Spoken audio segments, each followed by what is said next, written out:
Hello नमस्ते सबैजनामा। आज चाहिँ म गाडी धुन लाग्दैछु। कहिले काहीँ गाडीलाई पनि त राम्रो बनाउनु पर्यो। आज बिहानै एक टिप लगाएर आएको, दिउँसो काम पनि छैन, त्यसैले गाडी राम्रो बनाम भनेर हर टाइम साथ दिने गाडीलाई माया गर्नु। गाडी खुसी भए हामी खुसी हैन र के कसो गाइज। यो गाडी मैले 0 मिटर लिएको थिएँ। अहिलेसम्म मैले 1,30,000 चलाए। आजसम्म साथ दिने मेरी बशान्ती हुने नि अगाडि पनि यसरी नै साथ दिने छिन्। अन्तिमसम्म हेर्नु होला रिजल्ट। अहिले चाहिँ साबुन लगाएर पानी हान्नु तल तल सकिसकेको छ।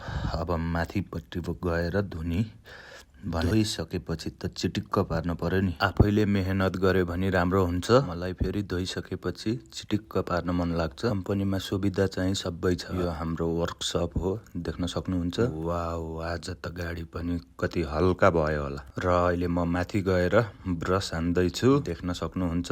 38,000 लिटर लोड हुन्छ। यति लामो छ ट्याङ्की चाहिँ, हेर्नु है। अहिले मैले माथि क्लिन गर्दैछु, हेर्दै जानु होला। माथिबाट गाडी यस्तो देखिन्छ र अन्तिमको रिजल्ट यस्तो आयो। गाडी चिटिक्कै। अन्तिमसम्म हेरेर साथ दिनुभयो, धेरै धेरै धन्यवाद सबैजनालाई। माया देखाइदिनु होला, साथ सपोर्ट गर्दै जानु होला। अन्तिमसम्म हेरिदिनु भयो, धेरै धेरै धन्यवाद। Like, share, subscribe please.